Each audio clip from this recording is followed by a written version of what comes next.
የቻናሌ ተከታታዮቼ ያለው ፈጣሪ ይመስገን። እናንተን በያላችሁበት ሰላማችሁ ይብዛልኝ። ሰብስክራይብ ስለምታደርጉኝ እጅግ በጣም አመሰግናለሁ። ነባሮችም አበረታቱኝ። እንግዲህ ስለ ጽናት ድራማ ነው የመጣሁት። ጽናት ድራማ ተወዳጅ የሆነ ተከታታይ ድራማ ነው። ጽናትና ኪራ እንግዲህ በጣም ከሁለታቸው የታፈነ ፍቅር መፈላለግ እንዳለ ሁላችንም እናውቃለን ማለት ነው። በባለፈው ፓርት ላይ እንግዲህ ኪራ ከሰው ጋር ተጣላ ወይንም ደግሞ ጽናት ከምሰራባቸው ሰው ጋር ተጣላሽ በመባል እንግዲህ ከሀኒ ቤት እንደተገናኙ ሁላችንም እናውቃለን። በመፎካከር አንተ ፈልገኝ ነው አንቺ ፈልገሽ ነው በመባባል ብዙ በመነታረክ ያው ምን ሳይስማሙ ቀርተዋል ማለት ነው። ውስጣቸው መፈላለግ ውስጣቸው አንድ ላይ የመኖር ፍላጎት ቢኖራቸውም እልህ ስለተያያዙ እንግዲህ የፉክክር ቤት ሳይዘጋ ያድራል እንደሚባለው ማለት ነው። አንቺ ትብሻ አንተ ትብሳ በቃ ብዙ ነገሮች ሲባባሉ ሳይስማሙ ቀርተዋል። ያ ማለት ጽናት ወደ ኪራ ቤት አልተመለሰችም። ስለዚህ ያው እንግዲህ እሷም ስራ እያፈላለገች ለደላለው ደውላ ስራ እያፈላለገች ነበር። እንዲሁም ኪራ ደግሞ ሰራተኛ ፈልገው ደግሞ ደውሎ እንትን ሲል ነበር። እንግዲህ በነገራችን ላይ የኪራ ቅናት ተመልሶ ጽናት ጋር ሳይመጣ አልቀረም። ስለዚህ ያው ቤት ውስጥ ሄዳ ነበር፣ ከነ ኪራ ቤት ሄዳ ነበረ። እሱንም ልብሷን ለማምጣት ነበር የሄደችው። ግን ደግሞ በጣም ቤቱ ተዝረክርኮ ስለነበረ የኪራንም ክላስ አጸዳች። እንዲሁም ወደ ኪችን ገብታ የሚታጠቡ ነገሮችን አጣጥባ ነበረ። ከዛ በወቅቱ ደግሞ ኪራ መጣ። ለምን አጸዳሽ? ለምን እንደዚህ ያደረግሽ? ማን አዘዘሽ? በቃ አልፈልግም ብለሽ ሄደሽ አይደለ ወይ? ስለዚህ ያንቺን ሁሉን ነገር ምንም ነገር እኔም አልፈልግም። ስለዚህ እንደነበረበት እንደውም አድርጊው፣ ያጠብሽውን እንደገና ወጥ ውስጥ ከተችው፣ ያስተካከልሽውም እንደገና አዘበራረቂው። ምን አገባሽ?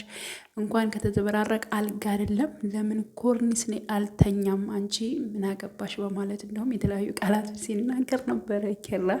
ያው ብልጭ ሲልበት እንግዲህ ታውቃላችሁ።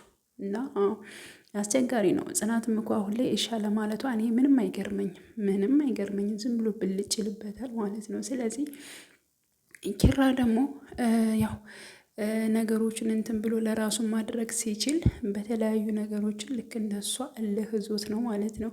እና ጽናት ደግሞ እኔም ስለ ኪራ ስታስብ እኔም ደግሞ የሆነ ነገር ብሆንስ የአባቴን ሀሳብ ሳላሟላ በቃ እዚያ ገጠር ላገባ ብዬ መጥቼ እንደገና እዚህ ስሆን ለምንድን እኔ ሀሳቤን ማሟላት አለብኝ?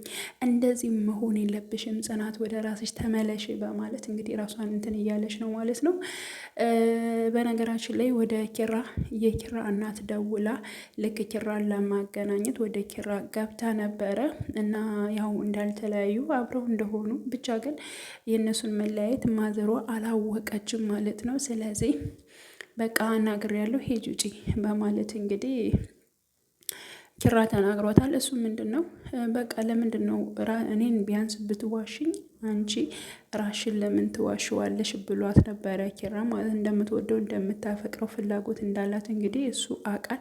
ስለዚህ ለምን ነገሮችን እንትን አትይም በማለት ወይ ከውስጤ ውጭልኝ ወይንም ደግሞ መያዝ ነው አሊያም መልቀቅ አሊያም መያዝ ነው በማለት እንግዲህ እውነቱን ነው ያዝ ማድረግ አለብሽ ብዬ ነው የማስበው ማለት ነው። አሁን ላይ እየተደረገው ያለው ነገር ጽናት በኋላ ሊቆጭሽ ይችላል ብዬ አስባለሁ፣ እንደኔ ማለት ነው። ምክንያቱም ኪራ ካመረረ ደግሞ ሊያመር ይችላል ማለት ነው። እና ያው በጽናትም አትፍረዱ። ያው ኪራ ደግሞ ይቀያየራል፣ እንደ ልብስ ነው የሚቀያየረው ማለት ነው። እና አሁን ላይ ሁሉም ጽናት ጋር ጥፋቶችን ወደ ጽናት እየወሰዳቸዋቸው ነው ያሉት ተመልካቾች ማለት ነው። ስለዚህ እሷ በበኩሏ ካላት ፍራቻ አንጻት ነው ማለት የቤቲ ፍቅር እንዳለቀ የኔም ሊያልቅ ይችላል ብላ ነው ማለት ነው። ህልሟን ለማሳካት ነው። ስለ ህልሟ ደግሞ ከኔ ጋር ሆነሽም ህልምሽ የምትፈልጊያቸው ህልሞችሽንም ማሳካት ትችያለሽ ብሏል ኪራ። በመጨረሻም እንግዲህ ያለቀው ፓርት ላይ እሱ ሰክሮ ከሴት ጋር እንደሆነ ምናምን በሌሊት ደውሎላት ነበር። ሲደውልላት በጣም ደንግጣ እሱንም ማየት እንደምትፈልግ ነው እንግዲህ እንትን የምንለው ማለት ነው። እዚህ ኪራ በሌሊት እንግዲህ ስለደወልላት እሷም ጽናትን በሌሊት ተነስታ ደግሞ ከማን ጋር ሊሆን ይችላል ለምን እንደዚህ ሆነ በማለት እንግዲህ በቅናት ምክንያትም ወደ ቤት ትመለሳለች። ከዛ አብረው ይሆናሉ የሚል ሀሳብ አለኝ ማለት ነው። እና ከማን ጋር ይሁን እሱ ደግሞ ማን ተቃጥሎ ማን ይቀራል? የታባሽ ተቃጣይ ተናደጂ እሰይ እያለ እንግዲህ ባደረገው ድርጊት ደግሞ ደስተኛ ሆኗል ማለት ነው። እንግዲህ የሚሆነውን ነገር እንግዲህ ሁላችንም እናያለን ማለት ነው። ግን ስትፈካከሩ ሌላ ክፍተት ነገር ይፈጠርና ሌላ ሰው እንዳይገባ የሚል ሀሳብ ነው ያለኝ ማለት ነው። እና ውድ ቤተሰቦች አመሰግናለሁ። ሌላ ቪዲዮ እስከምንገናኝ ድረስ ሰላም ሆኑልኝ።